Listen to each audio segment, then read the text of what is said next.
Oh my goodness. We just saw President Trump's speech in person about Bitcoin.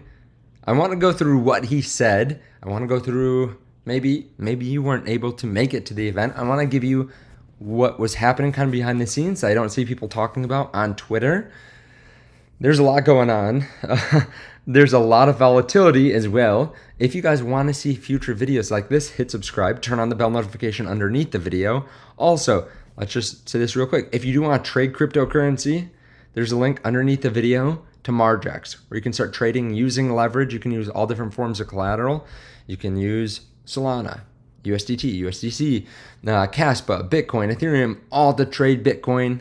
And you can do this with other cryptocurrencies as well. So you can trade different charts with different forms of collateral, which is awesome. They have a little bit longer in their airdrop where you can get some free tokens. And then they're going to do more airdrops for us. So free money with the link underneath the video. Just click join now, sign up. Of course, do your own due diligence. There's also a link to CoinW. So you can check that out underneath the video as well in case you want to trade over there. Now, Trump just spoke. And there's some really interesting stuff that he said. And to be clear, I also want to say I met a lot of people that watch the channel. I really appreciate everyone that came over and said hi. It's awesome to meet people in real life that actually like Bitcoin. So I appreciate that. But let's talk about Trump. So I don't know if you were watching the live stream, but we actually all had to wait about 45 minutes to an hour to hear Trump speak. Now, the rumor was that Elon Musk was there. The rumor was that his jet touched down, and they said that there was a special speaker that was coming to the conference, so they were trying to wait, which was interesting.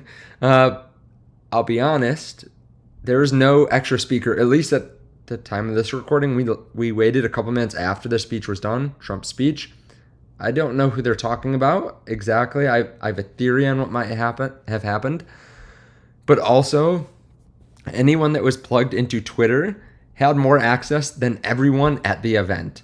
All of our phones could not get internet. It was kind of crazy, but there's so many people there trying to use internet, trying to figure out what's happening, trying to live stream, trying to do all types of stuff. And yeah, there's just no access. I couldn't even get on Twitter for a long time.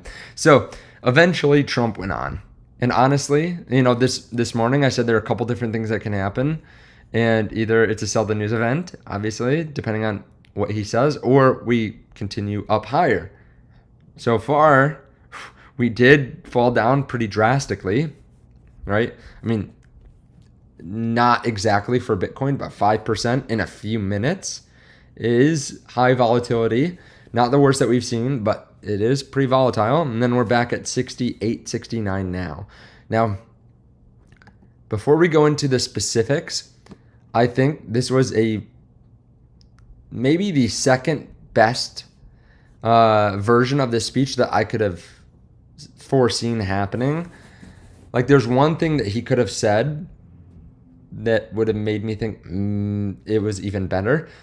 But let's get into what he said. Okay, it was a 45-minute speech or so. He said, on day one, I will fire Gary Gensler and appoint a new SEC chairman. And this is not in order. Right? He talked about many things outside of crypto as well. But Gary Gensler, that got a huge standing ovation. Okay? I mean, I'm talking about to the point where he waited 30 seconds and then said, I didn't realize it was that popular. Let me say it again. And people went crazy and he said the same thing. He said he's going to create a U.S. government strategic national Bitcoin stockpile if elected. This was at the very end. There were several times where it seemed like he was teasing what he was going to say. And I wish this was further down because this is huge.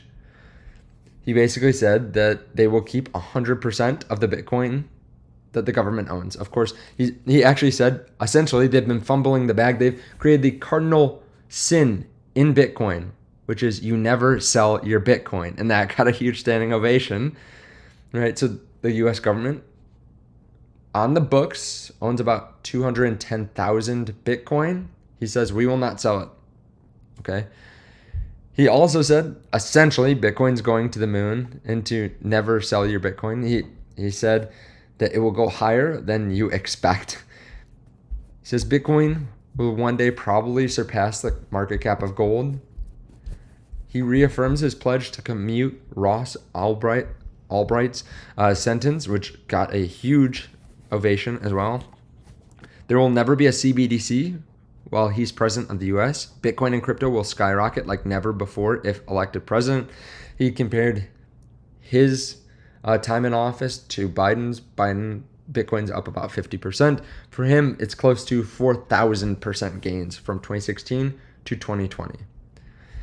Bitcoin is not threatening the dollar. The US government is threatening the dollar. The United States will be the crypto capital of the planet and the Bitcoin superpower of the world. Bitcoin stands for freedom, sovereignty, and independence from the government and their control. I pledge to the Bitcoin community that one day, that the day I take oath of office, Joe Biden and Kamala Harris's anti-crypto crusade will be over. He says choke point 2.0 will be over. He used those words. One other thing that wasn't on this list, but is on this list, the views of they will use stablecoins as a way to strengthen the US dollar.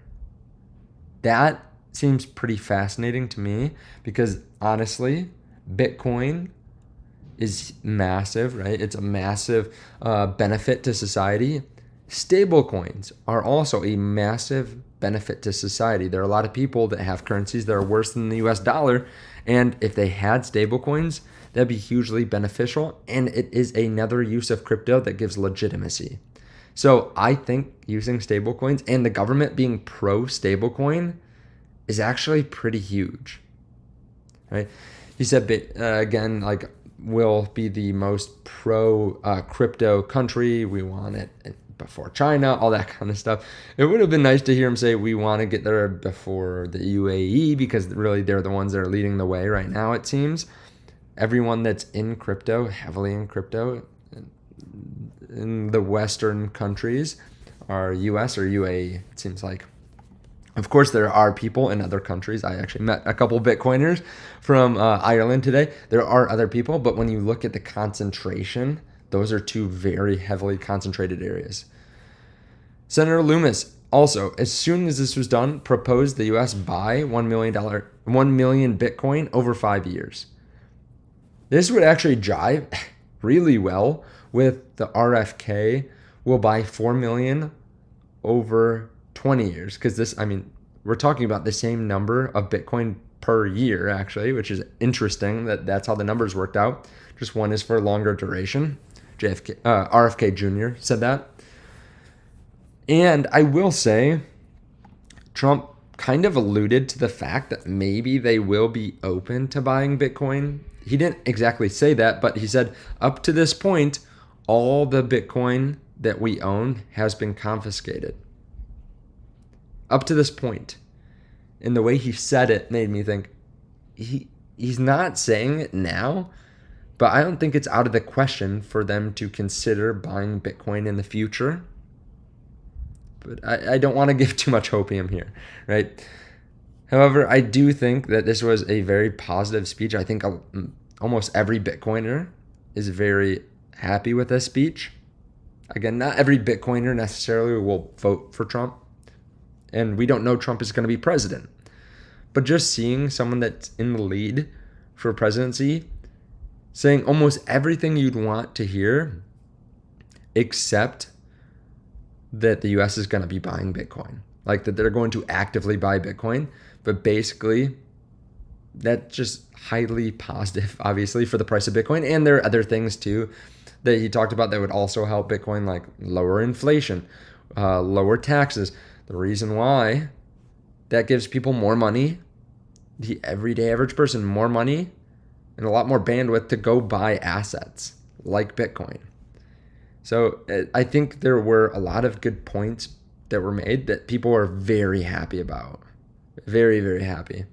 Now, what are the next catalysts, right? Rate cuts, company earnings, right? That will affect the overall market. That will affect the crypto market. Fund flows. And maybe more news like this, where people change their, I mean, the fact is there are so many catalysts that can happen that it's hard to even go through all the different things that could happen. But those are just a few. Again, I think this was highly positive. Honestly, people loved it. There's a lot of good energy there. And overall, I think this was very good for crypto investors. Again, I try not to get too political on the channel, like giving my own opinion, except for the fact that it's fundamentally good for crypto investors. If that's what you're looking for, Trump seems more pro-crypto than anyone but RFK Jr. at this point. I also saw that Kamala Harris was basically trying to reset with the crypto companies. I believe that's how they phrased it, but reset relations, essentially. It's tough. If you are the person that's behind manipulation, behind abusing companies, it's really hard to get that trust back. Let me know your thoughts on all this underneath the video, though. I will say, too, Trump is a holder of Bitcoin now. The person that is in charge of the conference, a CEO and founder, said that they were giving him a wallet that has 1 Bitcoin on it from 2013. So officially, Trump is a Bitcoin holder. All right, pretty interesting. Even if he's not buying himself, that's cool. Thank you so much for watching. If you do want to trade cryptocurrency, there might be some volatility, which is good for trading. There's a link underneath the video to Margex. There's also a link to CoinW. I really appreciate you all watching. I hope you have a great night. Green days ahead. We'll see you in the next video. Bye.